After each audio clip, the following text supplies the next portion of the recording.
Olá, pessoal, tudo bem com vocês? Como eu havia prometido na aula de hoje, eu vou resolver novamente a questão de número 5, tá?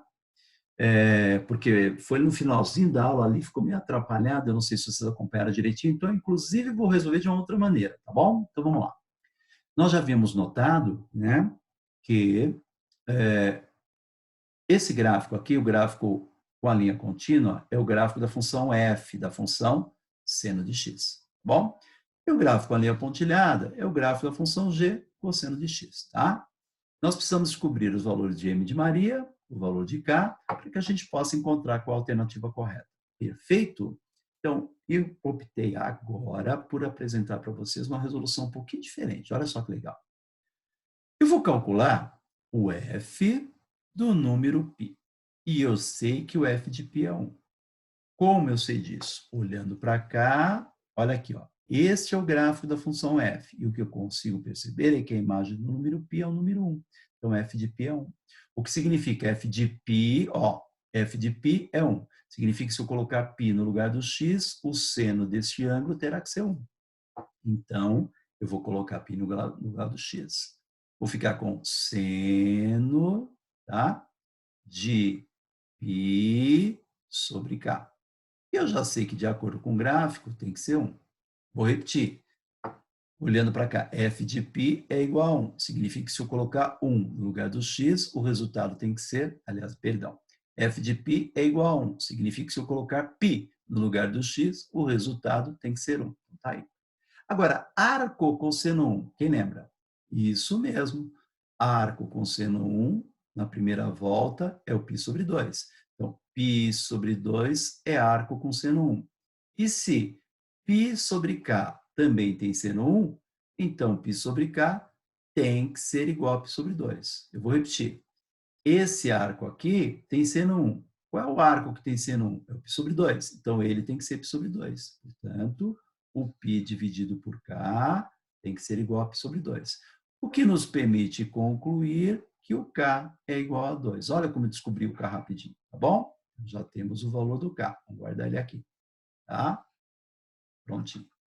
Agora, eu vou tentar descobrir o valor do m. E eu vou usar a mesma linha de raciocínio. Eu vou calcular o g, só que agora eu vou usar o π sobre 2. G de π sobre 2. Essa é uma escolha minha, tá? Olhando para o gráfico, g de π sobre 2 é igual a menos 1. Significa que, se eu colocar π sobre 2 no lugar do x na função g, tem que dar menos 1. Então, eu vou colocar aqui no lugar de x o π sobre 2. E aí o resultado tem que ser menos 1. Então, g de π sobre 2, de acordo com o que vimos no gráfico, é menos 1.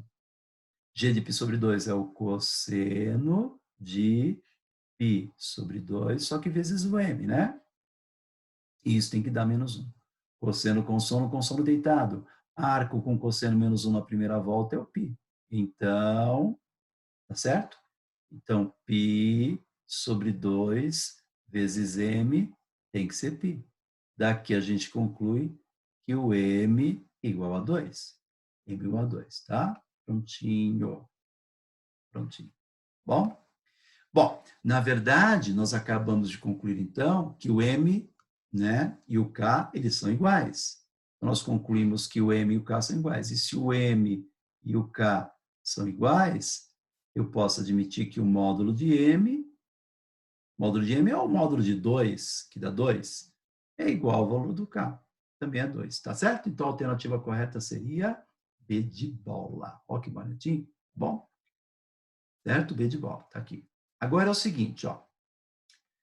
O que eu faço para descobrir? Eu já resolvi o problema, tá? Mas eu queria discutir um pouco mais. O que eu faço para descobrir o período dessa função f? O que eu faço para descobrir o período dessa função s? Isso aqui é só um rascunho, tá? Só um comentário. O que eu faço para determinar o período da função f? O período dessa função é o período da função seno, que é 2π, dividido pelo número que multiplica x. Vocês estão acompanhando? Não foi isso que eu comentei? Né?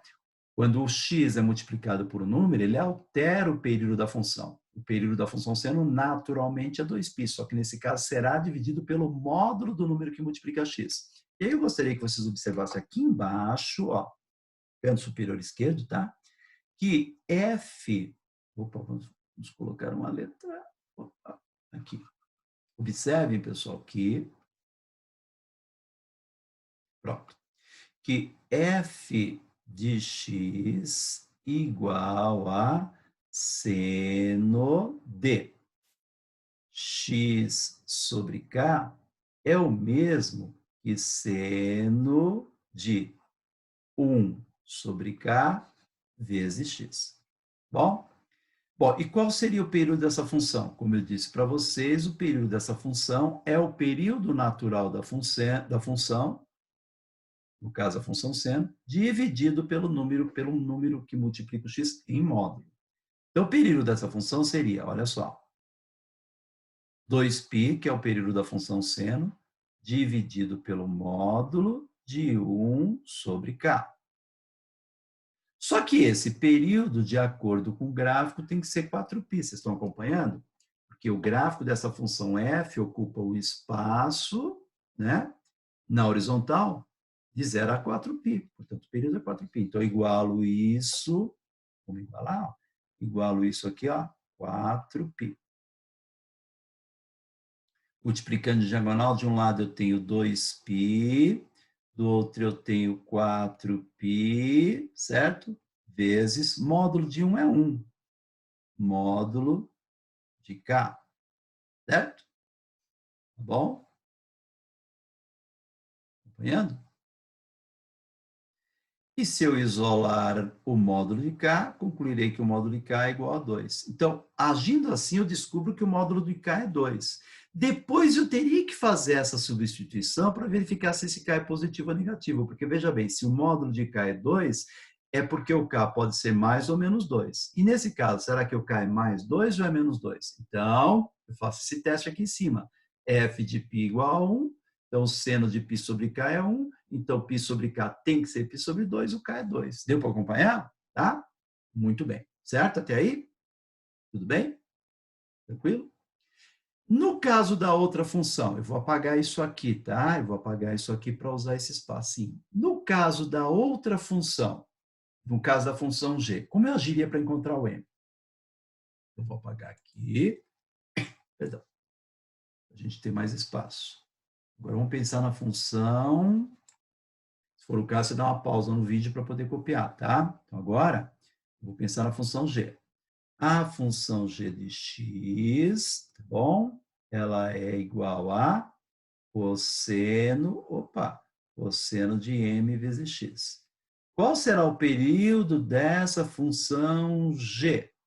É o período natural da função cosseno, que é 2π, só que esse período tem que ser dividido pelo módulo do número que multiplica x, portanto, o módulo de m, tá? Só que olhando para o gráfico, eu noto que o período dessa função g, ó, é π. O gráfico da função g, o gráfico completo, ocupa um espaço que vai de 0 a π, portanto, o período da função é π. Então, eu vou igualar isso aqui a π. Multiplicando em diagonal, de um lado eu fico com 2π, do outro eu fico com módulo de m vezes π.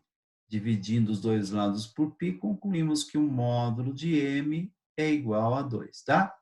Para descobrir se o m é positivo ou negativo, eu faria a mesma coisa que eu fiz aqui, ó. Calculo g de π sobre 2, que eu já sei que é menos 1, é só olhar para o gráfico, g de π sobre 2 tem que dar menos 1, tá? G de π sobre 2 é menos 1, então o cosseno de π sobre 2 vezes m é menos 1.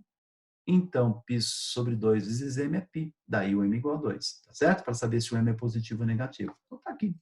Agora, lembrando que eu já sabia de antemão que esse m é um número positivo. Por quê?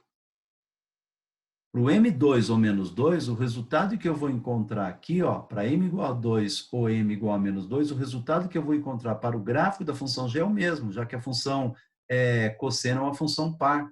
Então, não importa se eu tenho aqui menos 2x ou mais 2x, o cosseno de menos 2x ou o cosseno de mais 2x é o mesmo, tá certo?